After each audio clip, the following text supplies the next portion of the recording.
Olá a todos. Esse vídeo quem postou foi o Martins do Sem Hipocrisia. O link original vai estar aqui na descrição.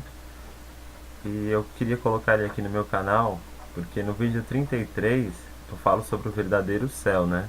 E como a maçonaria ensina isso aos seus adeptos. Então é um segredo deles, o verdadeiro céu da Terra plana. E naquele vídeo eu mostrei a abóboda como funcionaria no templo deles, certo?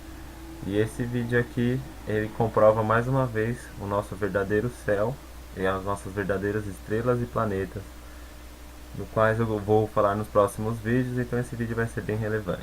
Então até a próxima, curtam aí, tchau tchau. O mecanismo foi inventado há milhares de anos e seria impossível que ele funcionasse nos dias de hoje, caso a Terra fosse esférica, geóide ou em formato de pera. A velocidade do sistema solar na Via Láctea, somada às velocidades de translação e rotação da Terra, não poderiam nunca manter a estrela Polaris alinhada ao vértice central do Norte durante milhares de anos. Ainda mais com afirmações pífias de que a Terra possui variações orbitais e que, devido à gravidade dos planetas, não seriam permitidas órbitas fixas entre eles e o Sol, fazendo com que a Terra crie um movimento elíptico e não circular perfeito. O vídeo a seguir desmonta de vez o sistema heliocêntrico inventado pela pseudociência. As technology progresses and as it advances, many of us assume that these advances make us more intelligent, make us smarter, and more connected to the world. And what I'd like to argue is that that's not necessarily the case, as progress is simply a word for change. And with change, you gain something, but you also lose something. And to really illustrate this point, what I'd like to do is to show you how technology has dealt with a very simple, a very common, an everyday question, and that question is this. What time is it? What time is it?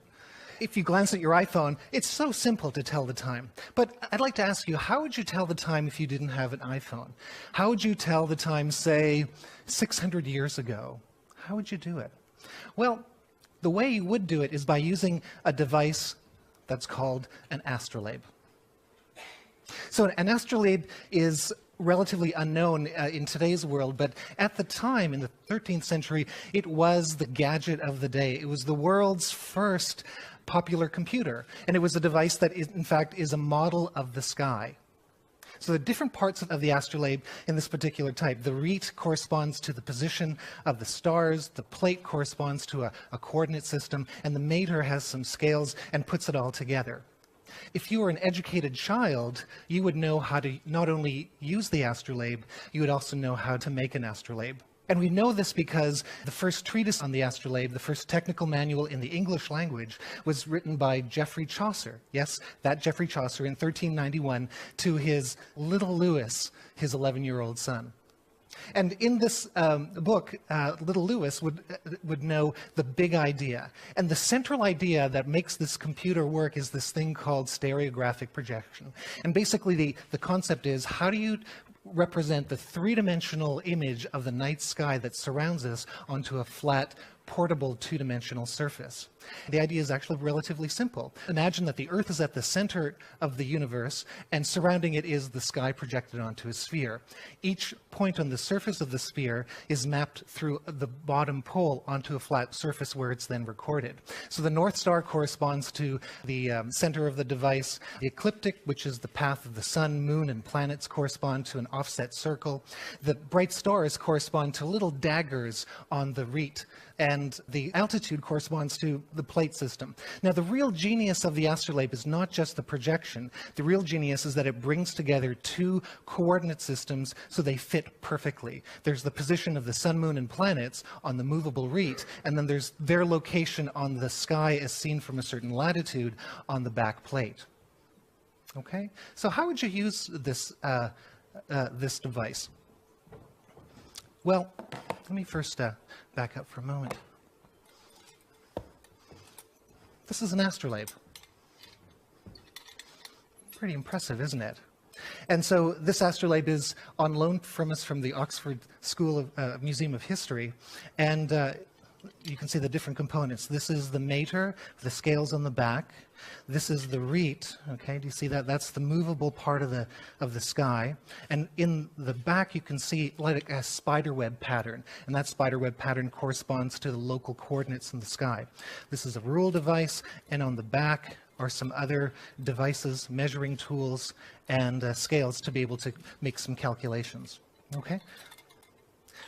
You know, I've always wanted one of these. For my thesis, I actually built one of these out of paper. This is a replica from a 15th century device, and it's worth probably about 3 MacBook Pros. But a real one would cost about as much as my house, and the house next to it, and actually every house on the block, on both sides of the street, maybe a school thrown in, and some, you know, a church. They're just incredibly expensive. But let me show you how to work this device. So let's go to step 1. First thing that you do is you select a star in the night sky if you're telling time at night. So tonight, if it's clear, you'll be able to see the summer triangle, and there's a bright star called Deneb. So let's select Deneb.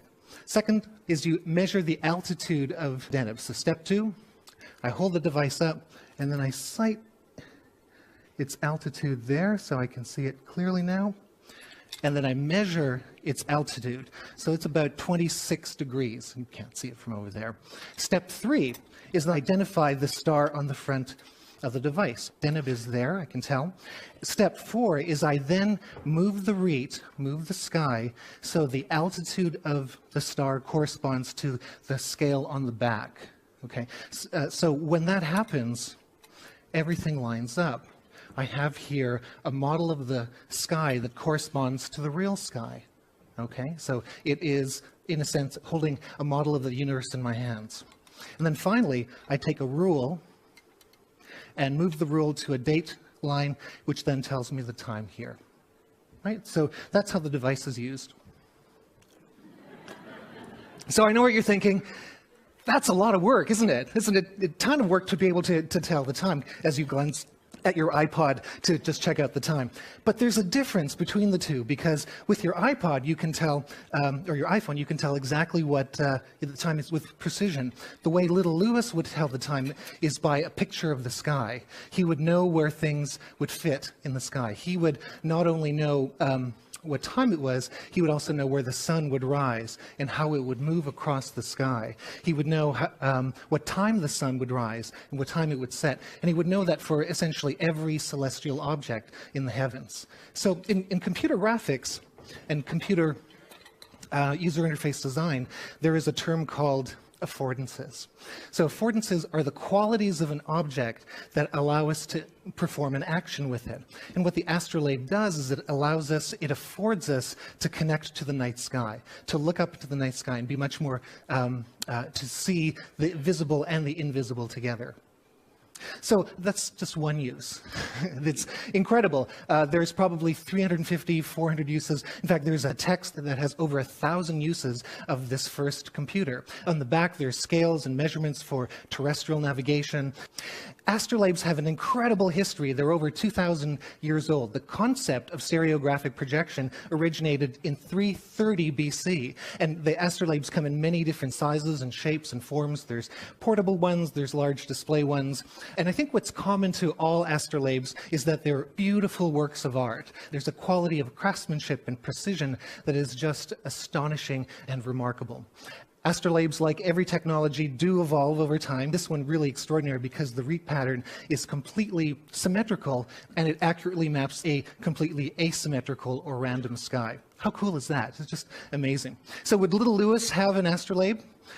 Probably not one made of brass. He would have one made out of wood or paper. And the vast majority of this first computer was a portable device that you could keep in the back of your pocket. So what does the astrolabe inspire? Well, I think the first thing is that it reminds us just how resourceful people were, our forebears were, years and years ago. It's just an incredible device. Every technology advances. Every technology is transformed and moved by others. And what we gain with the new technologies, of course, is precision and accuracy. But what we lose, I think, is an accurate, a felt sense of the sky, a sense of context. Knowing the sky, knowing your relationship with the sky is the center of the real answer to knowing what time it is. So I think the astrolabes are just remarkable devices. And so what can we learn from these devices? Well, primarily that there's a subtle knowledge that we can connect with the world, and astrolabes return us to this subtle sense of how things all fit together and also how we connect to the world. Thanks very much.